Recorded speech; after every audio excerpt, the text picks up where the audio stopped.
ప్రాంతాల్లో స్త్రీలపై జరుగుతున్న దాడులు రోజురోజుకు పెరుగుతున్నాయి. మహిళలకు రక్షణ కల్పించే చట్టాలున్నా వాటిని పటిష్టంగా అమలు చేయలేని ప్రభుత్వాలు తక్షణమే రాజీనామా చేయాలని సిఐటియు జిల్లా ప్రధాన కార్యదర్శి ఆర్కేఎస్పీ కుమార్ డిమాండ్ చేశారు. బుధవారం జీవీఎంసీ గాంధీ విగ్రహం వద్ద సిఐటియు ఆధ్వర్యంలో మానవహారం అనంతరం జీవీఎంసీ గాంధీ విగ్రహం నుండి ఆసిలమెట్ట లలిత జ్యువెలర్ మీదుగా గురజాడ విగ్రహం సెంట్రల్ పార్క్ నుండి తిరిగి జీవీఎంవి గాంధీ విగ్రహం వరకు ప్రదర్శన చేపట్టారు. తన వంతు భాగస్వామ్యం కల్పించుకోవడానికి హర్షాన్ని పరిచయం చేసుకుంటూ 2 నిమిషాలు మాట్లాడాల్సిందిగా కోరుతున్నాను. నమస్కారం అమ్మా.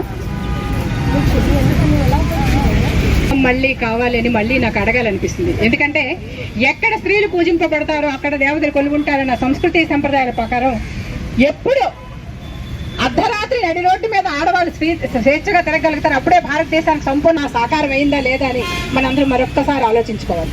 ఎందుకంటే ఈ రోజుల్లో జరుగుతున్న అఘాయిత్యాలు, ఆడపిల్లల మీద జరుగుతున్న అఘాయిత్యాలు కానీ, ఆడపిల్లల మీద జరుగుతున్న దౌర్జన్యాలు కానీ, ఒక నిర్భయ, ఒక దిశ, ఒక ఆయేషా మీరా, ఒక నాగ వైష్ణవి, ఇంతమంది అమ్మాయిలు తమ అసువులు బాసినప్పటికీ కూడా ఎప్పటికీ కూడా ఇంకా మన చట్టాలేని చుట్టాలే వచ్చినప్పటికీ కూడా ఇంకా స్త్రీలకి పట్టపగలే నడి రోడ్డు మీద నడవలేని దుస్థితిలో మనం ఉన్నామని సిగ్గుతో మనందరం తలదించుకోవాలి. ఎందుకంటే భర్త మాత సాక్షిగా, తెలుగు తల్లి సాక్షిగా అనాది నుంచి మనం అందరూ కూడా స్త్రీ శక్తులు పూజేస్తూ, అమ్మశక్తులు పూజేస్తూ మన సంస్కృతి సంప్రదాయాల ప్రకారం స్త్రీలు గౌరవించే సంస్కృతి సంప్రదాయాలు ఉన్న మనం ఇప్పటికీ కూడా ఇంకా స్వాతంత్రం వచ్చి 78 సంవత్సరాలు అయినా కూడా పట్టపగల నడి రోడ్డు మీద దుస్థితిలో ఉన్నామని మనందరం కూడా సిగ్గుతో తలదించుకోవాలి మరొకసారి చెప్తున్నాను.